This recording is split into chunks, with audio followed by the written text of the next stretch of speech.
Welcome back your channel Biswit classes. So my dear friends, and today we are going to discuss a lots of GS and GK questions. तो बात करें आज की जो खास question होने वाली है, ये सारे के सारे आपके एग्ज़ाम बिहार पुलिस हो या दरोगा हो, बीपीएससी टीचर्स हो, इस सारे क्वेश्चन को ध्यान में रखते हुए उसी के अकॉर्डिंग क्वेश्चन को सेटअप किया गया है। चलिए तो आज का क्वेश्चन का आनंद उठाते हैं और देखते हैं कितने मज़ेदार प्रश्न जो हैं आप सभी के लिए अवेलेबल हैं। आइए तो पहले प्रश्न की तरफ बढ़ते हैं। तो बताइए क्वेश्चन जैसे कि आप देख पा रहे हैं ना, तो मैं यहाँ से निम्नलिखित में से कौन सा युग्म सही सुमेलित नहीं है। तो आपको बताना है, जैसे कि आप प्रश्न को देख पा रहे हैं कि कौन सा युग्म जो है सही सुमेलित नहीं है, तो आप मुझे बताइए क्या आपका ऑप्शन ए राइट है, सही सुमेलित। यहाँ देखिए एग्ज़ाम में कई बार तो लोग पढ़ते ही नहीं हैं कि क्या नहीं है कि नहीं है, उसमें नॉट वाला ऑप्शन है कि नहीं।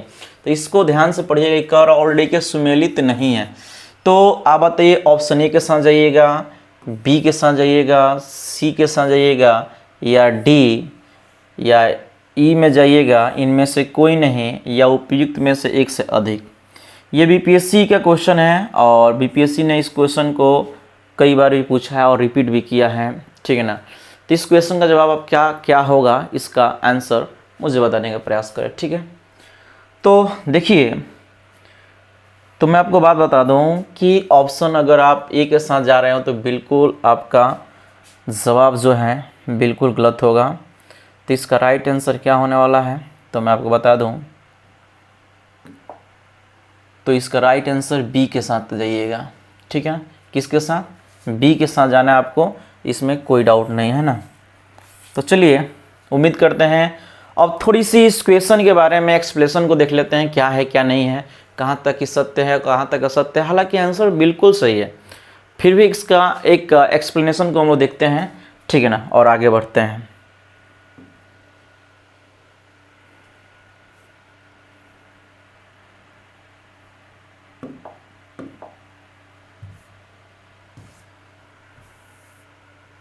चलिए देखते हैं।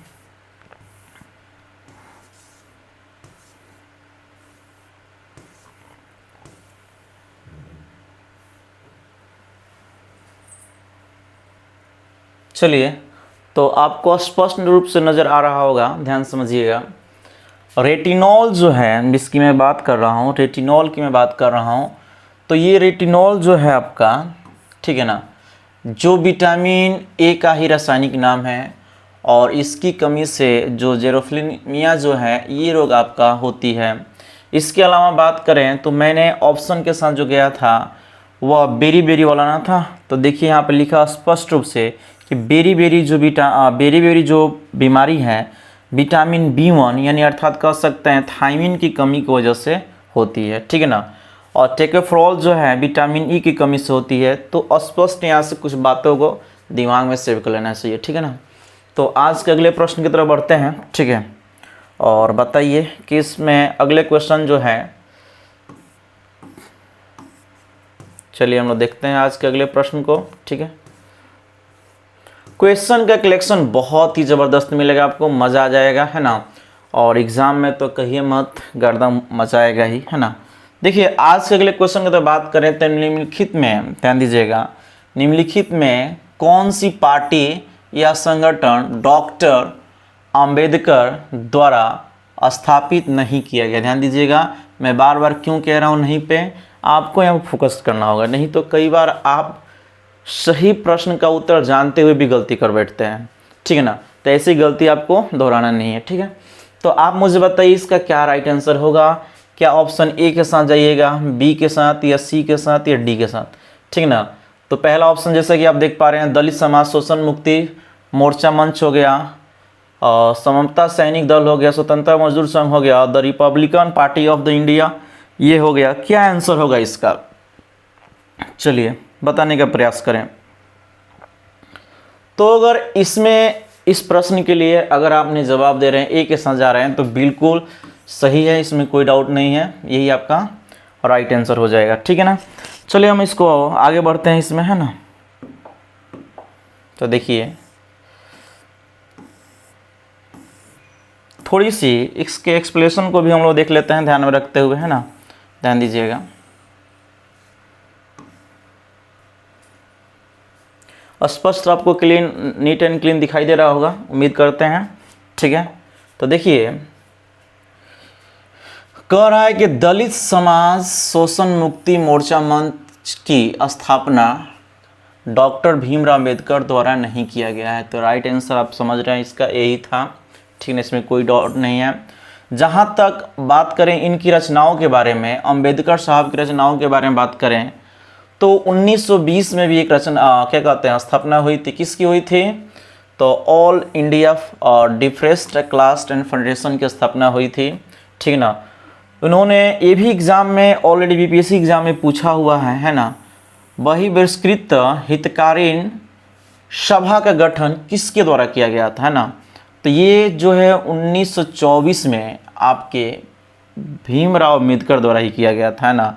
इसके अलावा बात करें तो ये भी जो है आपका समाज समानता जो है संघ की स्थापना इन्होंने किया था, है ना।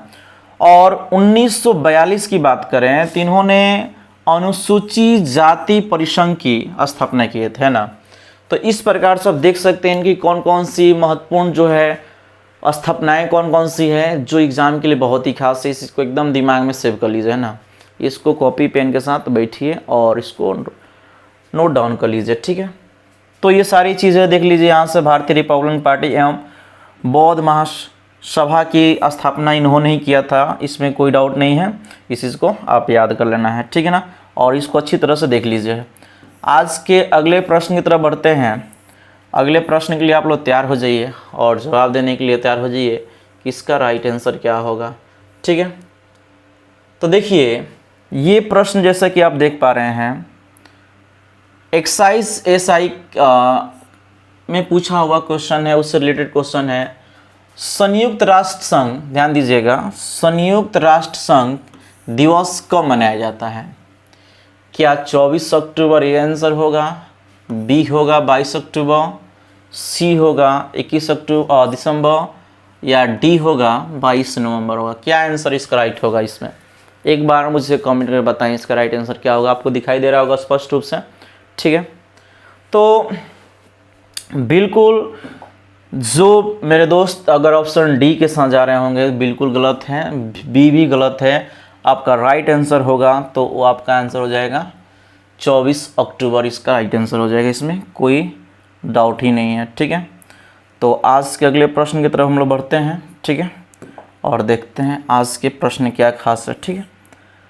तो नेक्स्ट क्वेश्चन की तरफ मैं बढ़ रहा हूँ, ठीक है ना। जैसा कि आप देख पा रहे हैं यहाँ पर थोड़ा सा इसके बारे में भी जान लेते हैं, इससे क्या क्या क्वेश्चन और बन सकते हैं। एक प्रश्न के साथ साथ कई प्रश्नों की तैयारी कराना और करना आपकी जिम्मेवारी होती है। तो हमारी भी जिम्मेवारी है थोड़ा सा इससे एक से बढ़कर आपके प्रश्न की तैयारी करवा दिया जाए। तो देखिए सबसे खास बात क्या है, तो आप संयुक्त राष्ट्र संघ की स्थापना के बारे में बात कर रहे थे, तो यहाँ पर स्पष्ट रूप से जान लीजिए कि 24 अक्टूबर 1945 में ही हुई थी इसकी स्थापना, ठीक है ना। इसलिए 24 अक्टूबर को आपको बता दें कि संयुक्त राष्ट्र संघ दिवस के रूप में ही मनाया जाता है, ठीक है ना। इसके अलावा एग्ज़ाम में एक और बात पूछ लेता है, इसका जो हेड क्वार्टर है, मुख्यालय जो है वह कहाँ है? तो न्यूयॉर्क में, याद रख लीजिएगा, न्यूयॉर्क शहर में आपकी स्थित है। इसके अलावा बात करें तो संयुक्त राष्ट्र संघ की जो कार्य करने की जो भाषा है वह अंग्रेजी और फ्रेंच है। यानी कहने का मतलब है कि इस ऑर्गेनाइजेशन की जो लैंग्वेज है, दो लैंग्वेज है, तो एक इंग्लिश लैंग्वेज है, एक फ्रेंच लैंग्वेज है, ठीक है ना। इसके अलावा बात किया जाए तो 4 और भाषाएं हैं जिन्हें राष्ट्र संघ की मान्यता प्राप्त है, जैसे चीनी हो गया, रशियन हो गया, अरबी हो गया और स्पेनिश हो गया, ठीक है ना। इसके अलावा बात करें तो इसके 6 अंग हैं जो इस प्रकार से हैं, ठीक ना। महासभा हो गया, सुरक्षा परिषद हो गया, आर्थिक एवं सामाजिक परिषद हो गया, प्रयास परिषद हो गया, है ना, परिषद हो गया, अंतर्राष्ट्रीय न्यायालय हो गया और सचिवालय, ठीक है ना। तो ये सारी चीज़ें जो हैं आपको समझना चाहिए और यहाँ से एग्ज़ाम में क्वेश्चन आपके बनने की प्रबल संभावनाएं होती हैं। तो इसको देखिए, समझिए, ठीक है। तो अभी हम नेक्स्ट प्रश्न की तरफ बढ़ते हैं और नेक्स्ट प्रश्न के लिए आप सभी तैयार हो जाइए, ठीक है ना, और जवाब देने के लिए तैयार हो जाइए। तो देखिए आज का अगला जो प्रश्न है माय डियर फ्रेंड्स, इसके लिए तैयार हो जाइए। बहुत ही सुंदर क्वेश्चन है, बहुत ही इजी क्वेश्चन है, आप आसानी से इसका जवाब दे सकते हैं ना। तो कहा जा रहा है कि महात्मा गांधी राष्ट्रीय समुद्री उद्यान कहाँ पे अवस्थित हैं। जो महात्मा गांधी राष्ट्रीय समुद्री उद्यान है वह कहाँ पर अवस्थित हैं। तो क्या ऑप्शन ए के साथ जाइएगा, या बी के साथ, या सी के साथ, या डी के साथ, ठीक ना। तो ये तो बहुत ही आसान क्वेश्चन है, इसका जवाब तो सब लोग देने में सक्षम होंगे। तो मैं इसको बता दूं, समय को व्यर्थ ना करते हुए इस क्वेश्चन का राइट आंसर जो होगा पोर्ट ब्लेयर हो जाएगा, ठीक है ना। याद कर लीजिएगा, बहुत ही खास क्वेश्चन है और ये क्वेश्चन कई सारे एग्जाम में दिखे गए हैं ना, तो ये भी क्वेश्चन को देख लेना हमारी ज़रूरत है, ठीक है।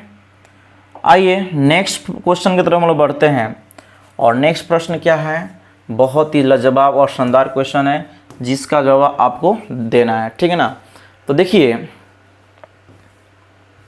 यहाँ से एक और प्रश्न जो है जो शानदार क्वेश्चन की श्रेणी में आता है। देखिए ध्यान देने का वाली बात क्या है, गौतम बुद्ध के संवादों की भाषा क्या थी। जो कन्वर्सेशन था उनका किस लैंग्वेज में वो लोग प्रस्तुत करते थे, उसको रिप्रेजेंट करते थे। क्या प्राकृतिक हो जाएगी, मगधी हो जाएगी, पाली या संस्कृत हो जाएगी। तो सबसे पहले गौतम बुद्ध से कोई ऐसा एग्जाम ना हो कि जिसमें गौतम बुद्ध से संबंधित प्रश्न आए, इसके बारे में भी व्याख्या हम लोग जानेंगे। इसमें विस्तृत आपको नॉलेज मिलेगा, जानिए समझिए। और दूसरी चीज़ है कि इस चैनल पर नए हैं तो चैनल को सब्सक्राइब कीजिए और अधिक से अधिक शेयर कीजिए, और इतनी चीज़ों के लिए तो एक लाइक बनता ही है ना। आइए तो बात करते हैं। तो इसमें आप किस ऑप्शन के साथ जा रहे होंगे मैं बता दूं कि अक्सर जो विद्यार्थी जो हैं, जो भी तैयारी कर रहे हैं, वो अक्सर कंफ्यूज होते हैं किस भाषाओं को लेकर। तो दो भाषा के लेकर अक्सर वो कंफ्यूजन बना रहता है, ठीक है ना। तो वो कौन कौन सी दो भाषा हैं तो आप जानते हैं, पहला जो है आपका प्राकृत भाषा हो गई है ना, और दूसरी जो है पाली, याद रखिएगा। तो प्राकृत भाषा की बात करें तो महावीर स्वामी की बात आती है, और पाली की बात करें तो इसमें कोई और नहीं बल्कि बुद्ध यानी गौतम बुद्ध की बात आती है, ठीक है ना। तो इसका अकॉर्डिंग टू क्वेश्चन बी आपका राइट आंसर हो जाएगा, इसमें कोई डाउट नहीं है, ठीक है ना। तो आज के अगले प्रश्न की तरफ बढ़ते हैं। इसके पहले इसके बारे में थोड़ी सी जानकारी आपको देना चाहेंगे, ठीक है ना, जो आपके काम की चीज़ के हैं, ठीक है ना। तो ध्यान दीजिएगा और समझने का प्रयास कीजिएगा, ठीक है। इसको और अच्छे से हम लोग एक बार देख लेते हैं, ठीक है। तो देखिए यहाँ स्पष्ट बात बता दिया गया है कि गौतम बुद्ध के संवाद की जो भाषा थी वह पाली थी, है ना। क्या थी? पाली थी। आपको क्लियर दिखाई दे रहा होगा, है ना। थोड़ा सा इसको मैं जूम कर देता हूँ, ठीक है, आपको स्पष्ट क्लियर दिखाई दे रहा होगा, है ना। तो देखिए, तो बात करें हम इसमें, तो गौतम बुद्ध की संवाद की भाषा तो क्लियर हो गया हम लोग, है ना। उसके अलावा बात करें, देखिए स्पष्ट बात है, महावीर के संवादों की भाषा जो थी वह प्राकृत भाषा थी, ठीक है ना। इसके अलावा प्राकृत भाषा के बारे में बात किया जा रहा है, ठीक है ना। लेकिन आपको इसमें एक और चीज़ ध्यान रखना होगा कि पाली भाषा में ही आपको बौद्ध साहित्य जो है देखने को मिलता है, जिसका नाम ये एग्जाम में पूछा हुआ है कि बौद्ध साहित्य का नाम क्या है, और बौद्ध साहित्य जो है आपका किस लैंग्वेज में लिखा गया है, ये भी आपको प्रश्न देना बनता है। तो याद रख लीजिएगा, यहाँ से एक प्रश्न बहुत ही सुंदर है कि बौद्ध साहित्य का नाम क्या है, तो त्रिपिटक है, और ये भी जो है आपको इसी भाषा में लिखी गई है। सबसे पहले एक और बात जान लीजिए, पाली जो लैंग्वेज है, भाषा जो है कहाँ कहाँ यूज कर जाती है, तो प्राचीन उत्तर भारत के लोगों की भाषा थी, जिसे पूर्व बिहार से पश्चिमी हरियाणा तक, राजस्थान तक, और उत्तर में नेपाल, उत्तर प्रदेश से दक्षिण में मध्य प्रदेश तक, ये सब भाषाओं को बोली जाती है। लेकिन हम लोग को इतनी बात याद करने की आवश्यकता नहीं है, बस हमें यहाँ पे एक चीज़ याद रख लीजिएगा, बौद्ध साहित्य जिसका नाम त्रिपिटक है, ये भी आपकी पाली भाषा में आपको इसमें देखने को मिलती है, ठीक है ना। इसके अलावा बात करें हम, तो देखिए यहाँ पर संस्कृत भाषा के बारे में बताया गया है ना, और ये जो क्या कहते हैं आपके मगधी भाषा है, लेकिन ये सब आप लोगों को देखने का उतना आवश्यकता नहीं है। आइए आज के अगले प्रश्न की तरफ बढ़ते हैं। बहुत ईजी क्वेश्चन है और एग्जाम के लिए बिल्कुल जरूरत क्वेश्चन है ना। अगला क्वेश्चन की तरफ बढ़ते हैं हम लोग। तो बताना है विश्व एड्स दिवस निम्नलिखित में, ठीक है, किस तारीख को मनाया जाता है, ठीक है ना, आपको बताना है। क्या इसका आंसर 12 जनवरी होगा, 1 अप्रैल होगा, 1 मई होगा, या 1 दिसंबर होगा। तो देखिए आपको तो स्पष्ट याद होना चाहिए कि 12 जनवरी को हम लोग कौन सा दिवस मनाते हैं, युवा दिवस मनाते हैं, तो क्लियर है। 1 मई को तो मजदूर दिवस मनाया जाता है ना, तो आपको तो ये बात पता ही है। इसके अलावा तो स्पष्ट रूप से आपको याद कर लेना चाहिए कि 1 दिसंबर को एड्स दिवस के रूप में मनाया जाता है। चलिए क्या मैं आपको और दिवस के रूप में बता दूं, या कुछ ऐसे दिवस के बारे में याद करवा दूं जो आपके लिए खास हो। बिल्कुल आपको ज़रूरत होगी, मैं जानता हूं, ठीक है ना। तो चलिए, तो आप लोग ध्यान दीजिएगा और आपके लाइक शेयर को रुकना नहीं चाहिए, ठीक ना। लाइक और शेयर होते रहने चाहिए, और जो भी हैं इस चैनल को सब्सक्राइब भी कर लेंगे, है ना, इस बात को ध्यान रखेंगे, ठीक है।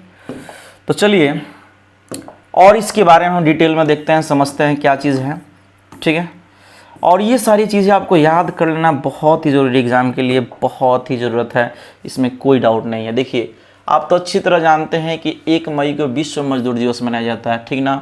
10 जनवरी को विश्व हिंदी दिवस मनाया जाता है, और राष्ट्रीय नेशनल की बात करें भारत में तो 14 सितंबर को हिंदी दिवस मनाया जाता है, ठीक है ना। उसके अलावा कई एग्ज़ाम का ये क्वेश्चन देखने को मिलेगा। भारतीय युवा दिवस आपके 12 जनवरी को मनाया जाता है। 15 जनवरी की बात करें तो थल सेना दिवस मनाया जाता है, ठीक है ना। और ये भी एग्ज़ाम में कई सारे एग्ज़ाम में पूछा है कि 28 फरवरी को राष्ट्रीय विज्ञान दिवस मनाया जाता है। 12 अगस्त की जहाँ तक बात करें अंतर्राष्ट्रीय युवा दिवस, याद रखिएगा। अगर हम जैन की बात करें तो भारतीय युवा दिवस होगा, अगर अगस्त की बात करें तो अंतर्राष्ट्रीय युवा दिवस होगा।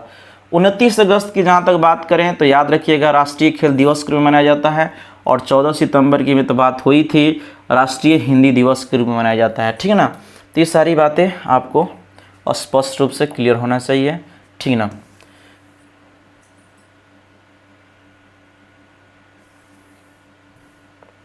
ठीक है ना। इसके अलावा एक और डेटा आपको जान लेना चाहिए कि जो विश्व एड्स दिवस मनाने का उद्देश्य क्या है ना, उद्देश्य के बारे में आपको जानना चाहिए।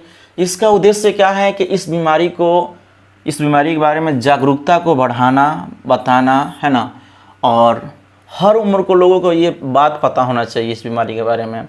सबसे पहले विश्व में एड्स दिवस का जो वैश्विक स्तर पर मनाने का शुरुआत हुई थी, आप जानते हैं WHO, है ना, वर्ल्ड हेल्थ ऑर्गेनाइजेशन द्वारा 1988 में ही शुरुआत की गई थी। इस बात को याद रख लीजिएगा कि एड्स दिवस सबसे पहले कब इसको मान्यता हुई, चाहे कब से मनाना शुरू किया गया, तो ये आपका वर्ल्ड हेल्थ ऑर्गेनाइजेशन के द्वारा ही सब कुछ संभव हो पाया, है ना।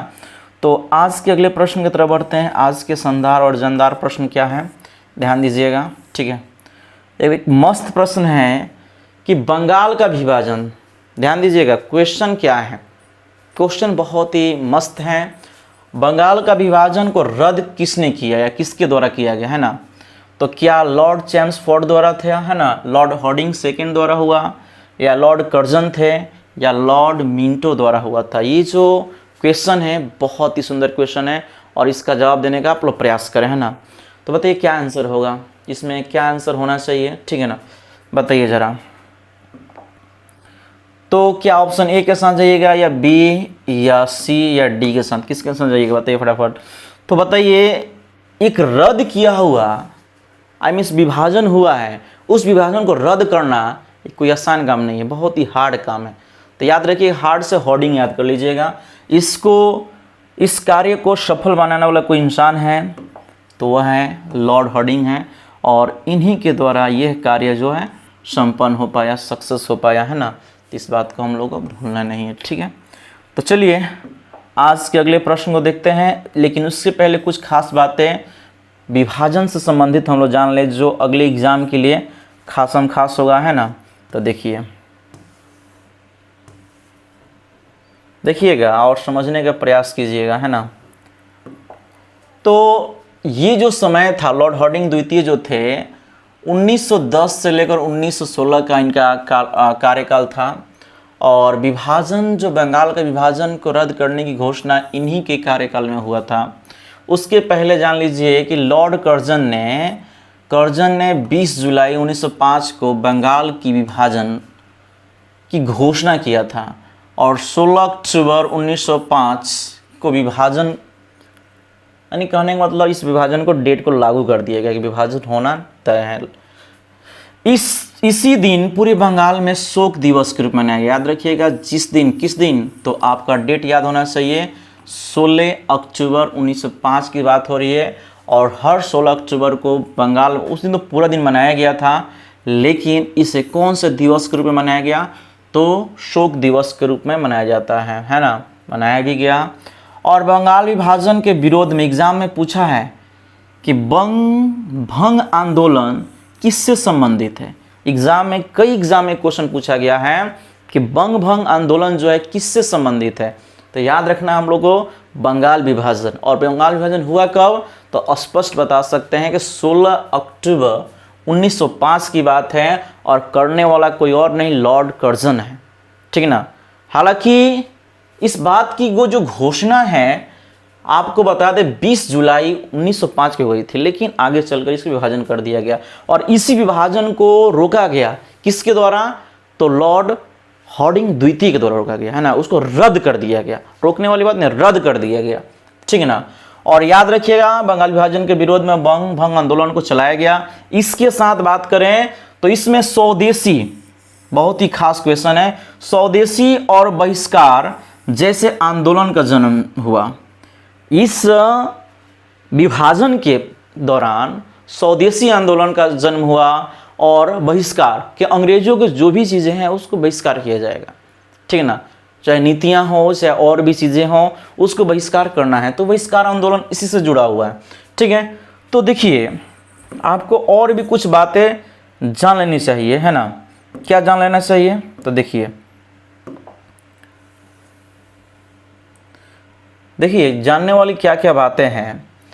तो 6 मई 1910 की बात है, ध्यान समझिएगा, है ना।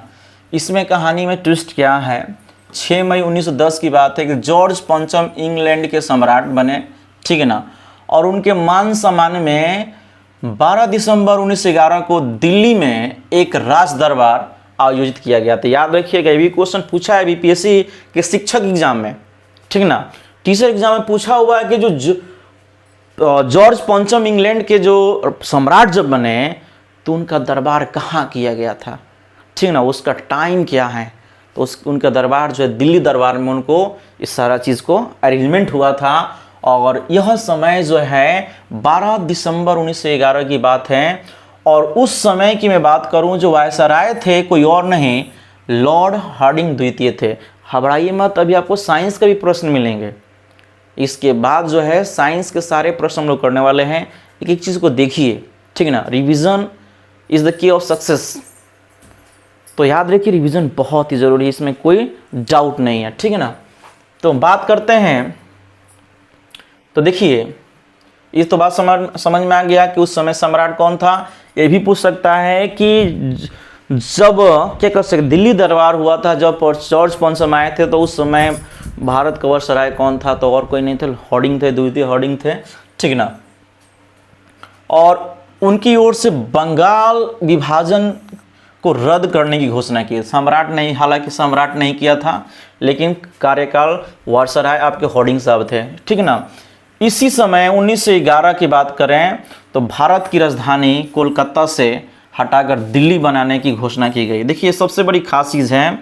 और इस घोषणा के दौरान पहले आप जानते हैं भारत की राजधानी कहीं और नहीं बल्कि कोलकाता थी। और इसी घोषणा के दौरान उनकी राजधानी कहाँ कर दी गई, उनकी नहीं बल्कि भारत की राजधानी वो दिल्ली की घोषणा कर दी गई, जिसे 1912 ईस्वी में मूर्त रूप दिया गया, मतलब इसको एक फाइनली दिया गया, ठीक है ना।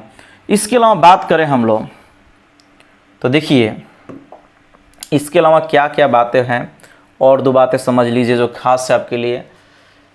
लॉर्ड चैम्सफोर्ड जो होते हैं 1900, इनका समय काल जो है 1621 में बात है।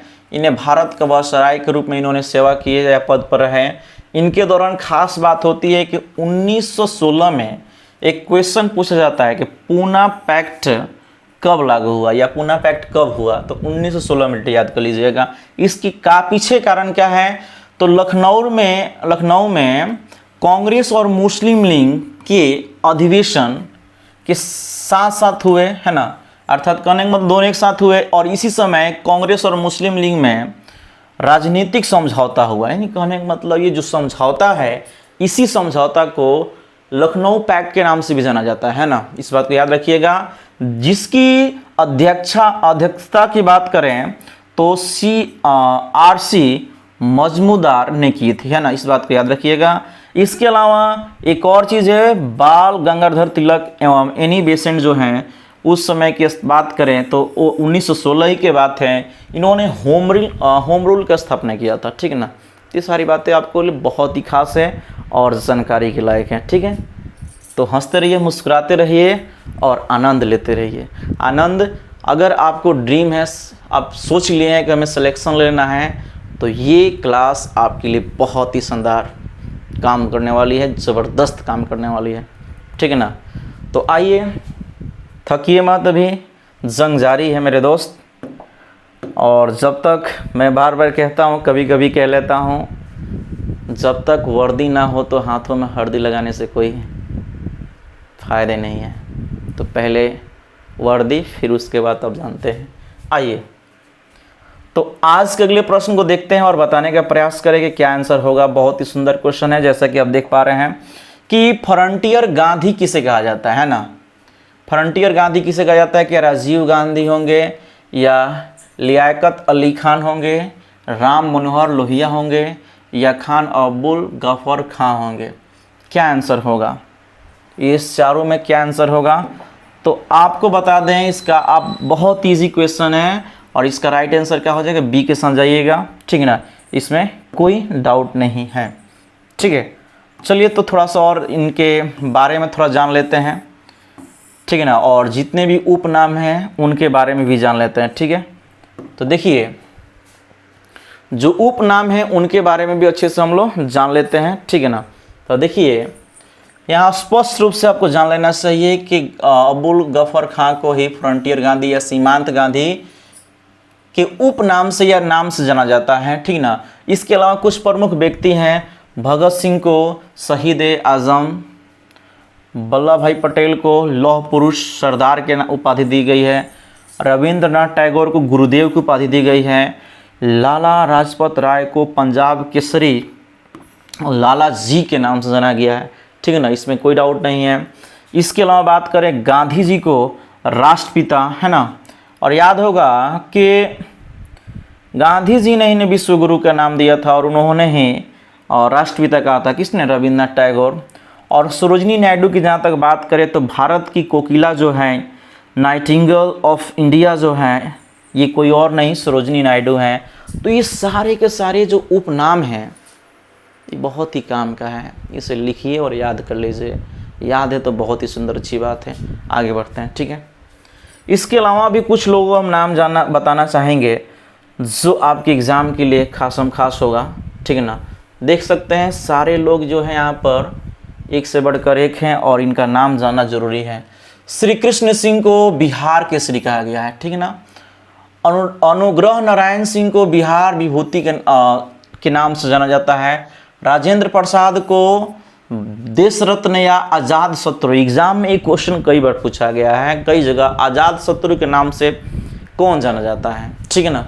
इसके अलावा बाल गंगाधर तिलक को लोकमान के नाम से जाना जाता है। इसके अलावा चित्तरंजन दास सीआर दास को देश बंधु के नाम से भी जाना जाता है। इसके अलावा आप लोग कई बार सुने होंगे कि जयप्रकाश को लोकनायक के नाम से जाना जाता है, ठीक है ना। और बात करें राजीव, ये सब चीज़ें जो हैं आपको देख लेना चाहिए। इसके नीचे और आते हैं, यहाँ से जो खास बात है उसको देखिए, ठीक है ना। तो हम लोग बात करते हैं नेक्स्ट प्रश्न की तरफ, जो आपके लिए खास होगा, ठीक है ना। इसको आप रीड आउट कर लीजिएगा, कुछ जो डेटा हो आपके लिए उसको देख लीजिएगा, ठीक है।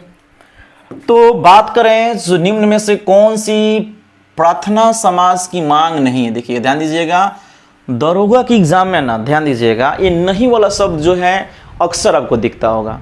अगर आप तैयारी कर रहे हैं, एग्ज़ाम अटैम्प्ट लगाए होंगे, दिए होंगे एग्ज़ाम, तो नहीं वाला शब्द आपको दिखना ये कोई मतलब ना कहते हैं रेयर कंडीशन नहीं है, बल्कि ये आपको कॉमन प्रॉब्लम चीज़ है, कॉमन आपको दिखते रहेगा। तो आप बताइए कि प्रार्थना समाज की मांग कौन सी नहीं थी। क्या स्त्री शिक्षा हो जाएगा, विधवा पुनः विवाह हो जाएगा, लड़के एवं लड़कियों की विवाह आयु में वृद्धि करना, या अस्पृश्यता की समाप्ति की मांग करना, है ना। जो अनटचेबिलिटीज़ की जो डिमांड है उसको फिनिश करने की, आखिरकार इसमें से कौन सा उनका डिमांड नहीं है, ठीक है ना। उनकी डिमांड कौन सी नहीं है, मांग नहीं है, ठीक है। तो अगर आप ऑप्शन सी के साथ जा रहे हैं तो बिल्कुल जा रहे हैं सही, कि लड़कियों और लड़कियों की विवाह की आयु में वृद्धि करना इनकी कतई बिल्कुल डिमांड नहीं थी, इनकी मांग था ही नहीं ऐसी चीज़ों के लिए, ठीक है। तो चलिए देखते हैं इनके बारे में कुछ और एक्सप्लेशन, क्या कहते हैं, एक्सप्लेशन को देखते हैं जो आपके काम आ जाए एग्जाम के लिए, ठीक है। देखिए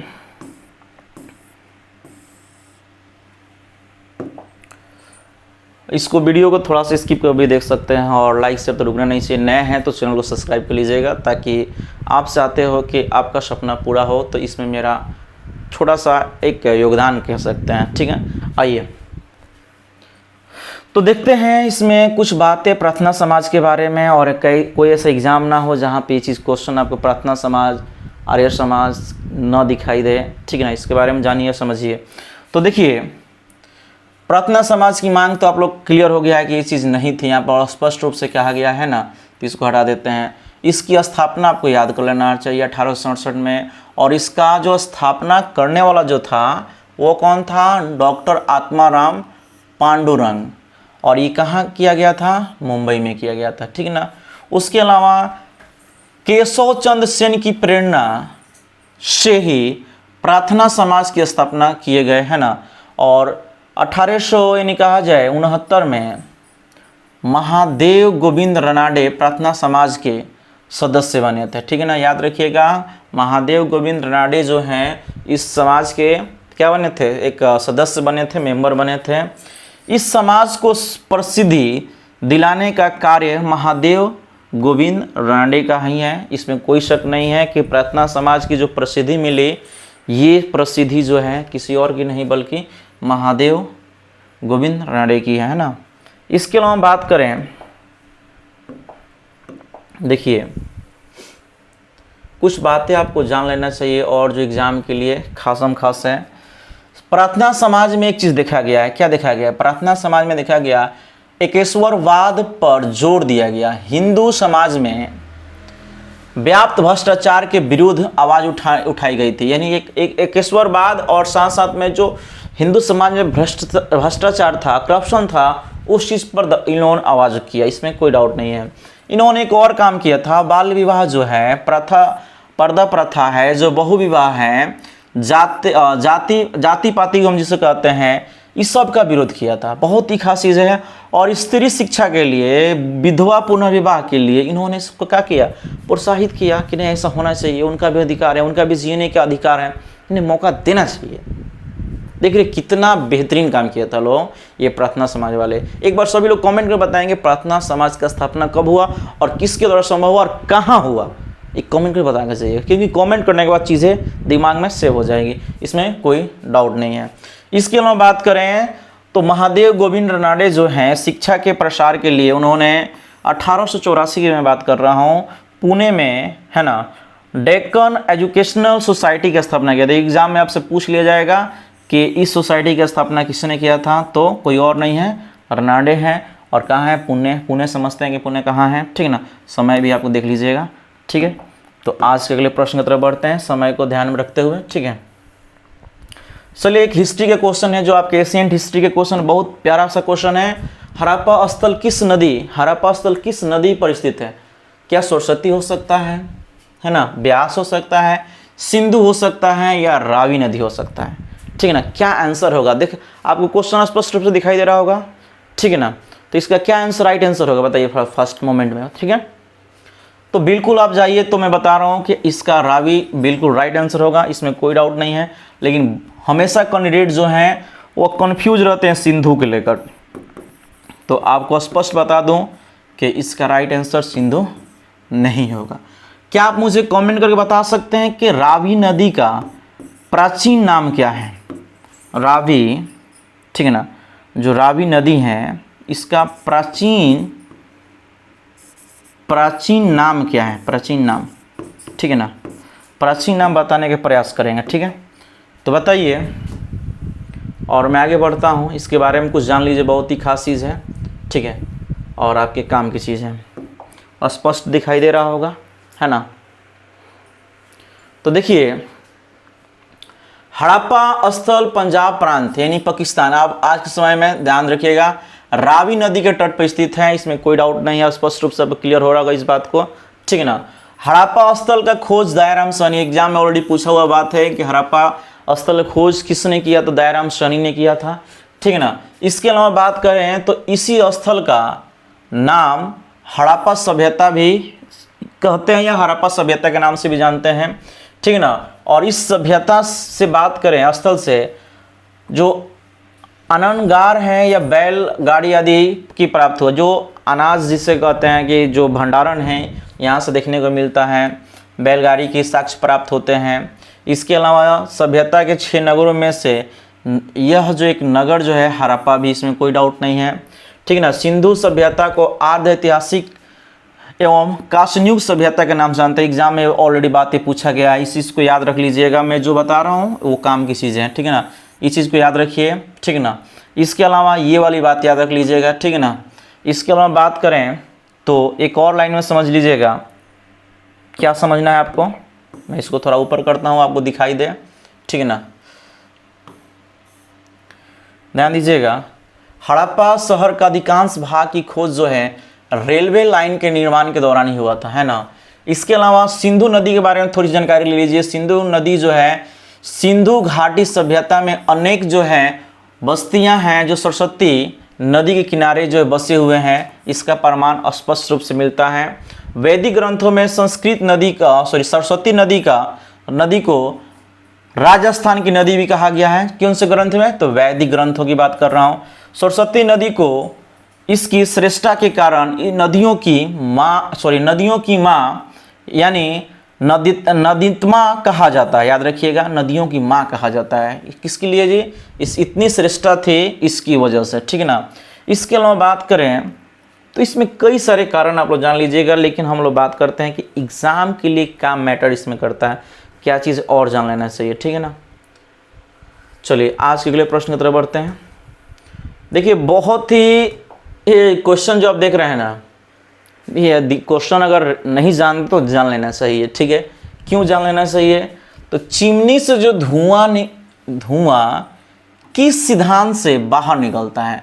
आप देखते हैं कि चिमनी जो जलता है तो नीचे की तरफ से वो धुआं ऊपर एकदम निकलता है, तो आखिरकार किस सिद्धांत से वो धुआं नीचे से ऊपर की ओर जाता है, वो प्रश्न है। तो क्या आंसर होगा इसका? क्या ऑप्शन ए के साथ जाइएगा, या सी के साथ, या बी या डी के साथ जाइएगा? क्या आंसर होगा इसका, ठीक है। इसका आंसर बताने का प्रयास करें, है ना। तो चलिए, तो मैं बता दूं, इसमें कोई डाउट नहीं होना चाहिए, है ना। इसमें आपका बी ऑप्शन जो होगा, डी ऑप्शन जो होगा 100% राइट होगा। कौन सा? तो आपका डी, संवहन, है ना। चलिए आज के अगले प्रश्न की तरफ बढ़ते हैं। चलिए, और भी अब साइंस के कुछ प्रश्न भी इसके बाद आएगा, ठीक है ना। यहाँ पर ध्यान दीजिएगा, और बहुत ही सुंदर क्वेश्चन है कि भारतीय संविधान के अंतर्गत निम्नलिखित में से कौन से एक भारतीय मूल अधिकार नहीं है, यानी जो फंडामेंटल राइट्स हैं वह कौन सा नहीं है? देखिए, कानून के समक्ष समानता सबके लिए तो अधिकार है ये चीज़।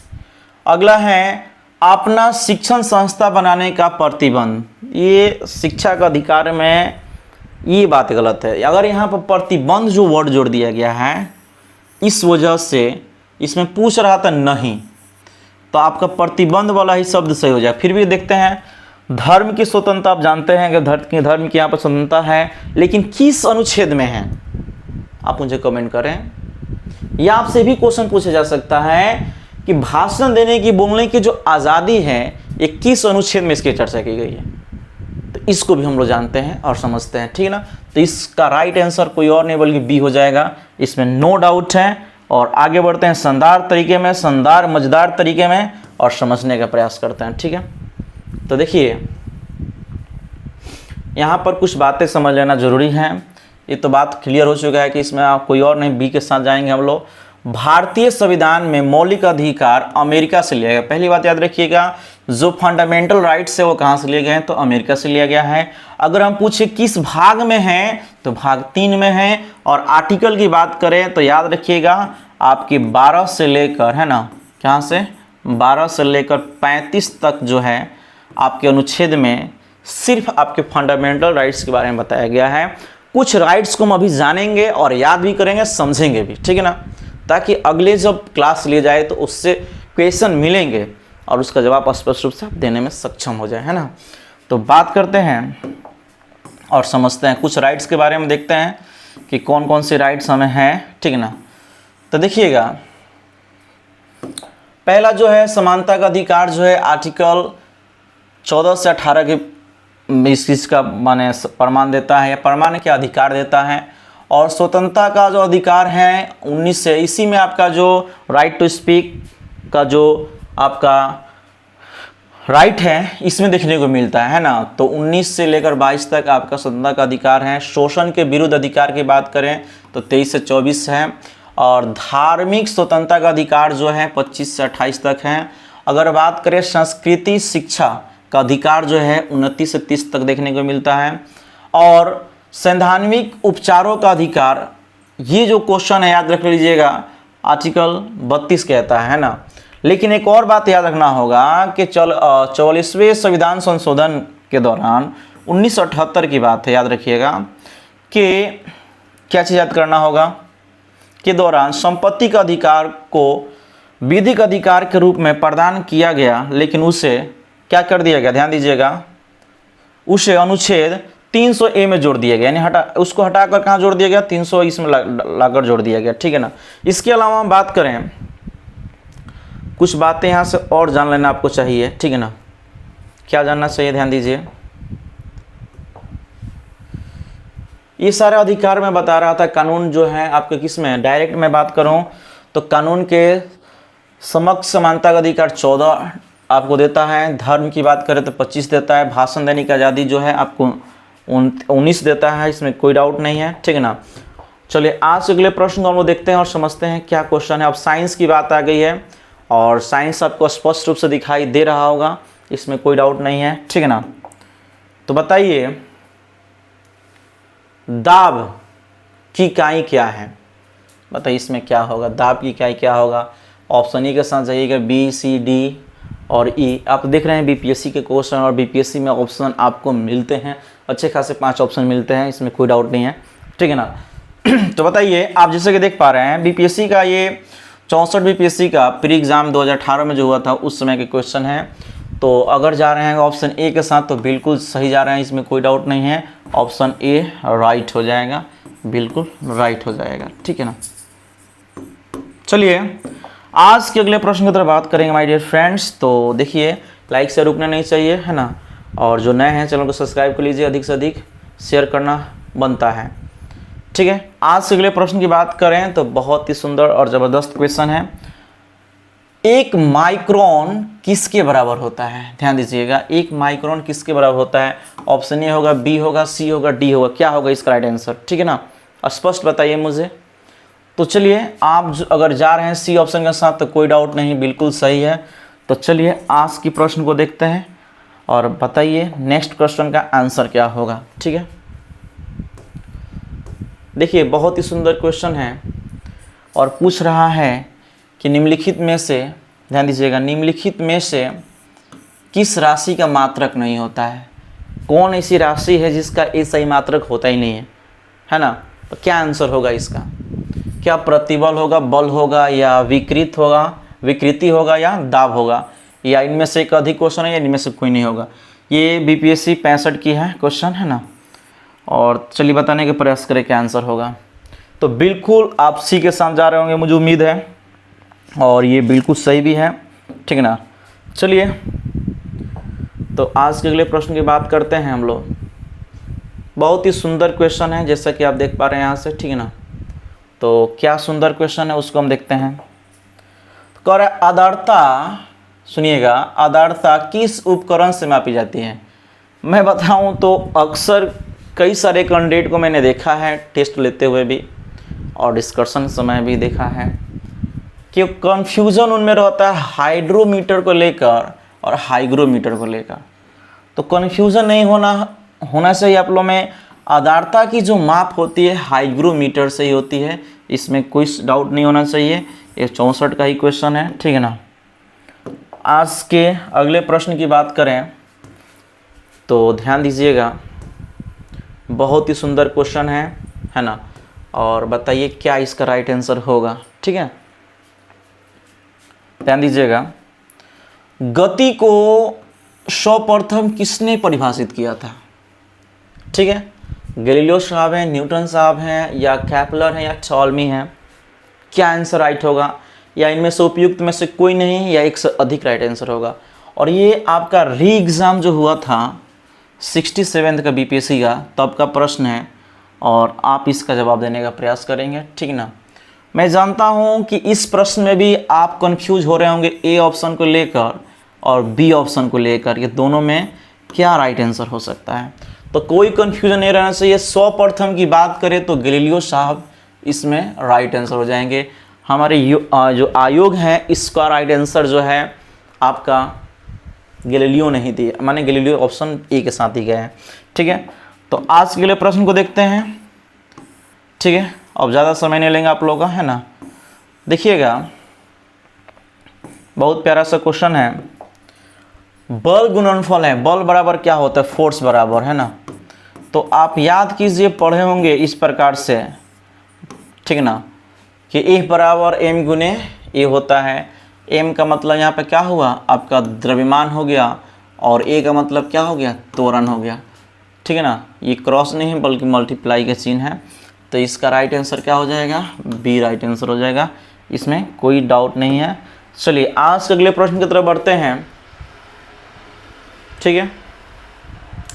लीजिए एक मस्त प्रश्न और आ गया, री एग्ज़ाम बीपीएससी 2022 में जो हुआ था 67 का, उस समय का क्वेश्चन है।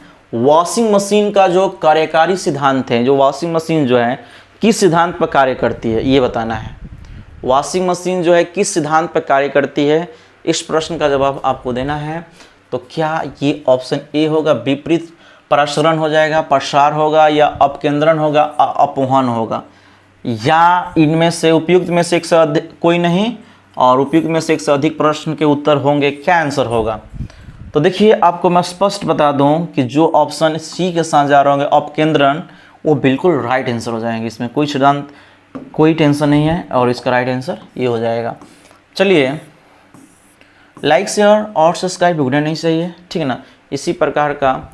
चलिए तो एक और प्यारा सा प्रश्न जो है आपका री एग्ज़ाम, देख रहे हैं कि री एग्ज़ाम कब का है, 66 बीपीएससी का, और री एग्ज़ाम का प्रश्न है और 2020 में हुआ था, ठीक है ना। नीलम रूबी का रासायनिक सूत्र क्या होता है, ठीक है ना। इसका जवाब देने का प्रयास करें, क्या आंसर राइट होगा, ठीक है। क्या ऑप्शन ए के साथ जाइएगा, Al2O3, या आप बता सकते हैं Al3O2, N2O या NO2, इनमें से एक से अधिक है, इनमें से कोई नहीं। क्या आंसर होगा इसका राइट आंसर।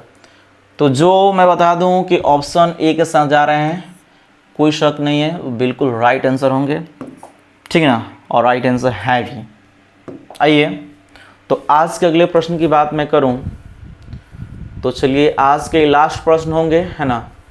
और इस प्रश्न को आप लोग 9th-10th क्लास में ही पढ़े होंगे अच्छी तरह से, और याद भी होगा, ठीक है ना, कि पीओपी प्लास्टर ऑफ पेरिस जो है, ध्यान दीजिएगा, पीओपी प्लास्टर ऑफ पेरिस जो है, इसका रासायनिक सूत्र क्या होता है, ठीक है ना। तो याद रखिए और बताइए इसका राइट आंसर क्या होगा, ठीक है ना, बताइए। इसका राइट आंसर क्या होगा, ये भी आपके बीपीएससी के एग्ज़ाम है और सभी लोग इसका आंसर जो है कमेंट बॉक्स में क्लास ख़त्म होने के बाद ज़रूर देकर जाएंगे इसका राइट आंसर क्या होगा, ठीक है ना। तो विश्वजीत क्लास में या विश्वजीत क्लासेस में आपका मोस्ट वेलकम है माय डियर फ्रेंड्स। और इसी प्रकार क्लास को एंजॉय करना चाहते हैं, सीखना चाहते हैं, रिवीजन करना चाहते हैं तो लाइक शेयर और चैनल पर नए हो तो सब्सक्राइब कर लेना। और आपको किस टॉपिक पे मैं आपको क्वेश्चन लेकर आऊँ वो कमेंट करना, उस टॉपिक से मैं देखूंगा ज़्यादा सिमिलर क्वेश्चन जो टॉपिक होंगे उस टॉपिक से पार्टिकुलर आपको उस पर पढ़ाऊँगा भी और उससे क्वेश्चन भी कराऊँगा एग्ज़ाम के लिए। एग्ज़ाम ओरिएंटेड होगा, चाहे कोई सा भी एग्ज़ाम हो बिहार का, ठीक है ना। ये सबके लिए खास है, चाहे बिहार पुलिस हो गया, दरोगा हो गया या आपका बीपीएससी टीचर या बीपीएससी सिविल सर्विस की मैं बात कर रहा हूँ। ये सारे क्वेश्चन बहुत ही शानदार ज़बरदस्त है। आपको क्वेश्चन का लेवल देखकर पता चल गया होगा वास्तव में लेवल है। और कुछ चुनिंदा प्रश्न हैं PYQ के रूप में फॉर्म थे और अगली बार हम लोग कुछ अलग भी प्रश्न देखेंगे, ठीक है। तो मिलते हैं छोटे से ब्रेक के बाद, तब तक लिए जय हिंद जय भारत। लेकिन आंसर इसका देकर जाइएगा क्या राइट आंसर होगा। POP 10th क्लास में भी पढ़े होंगे। और आज का सेशन आपको कैसा लगा इस चीज़ को कमेंट में ज़रूर बताएं, ठीक है।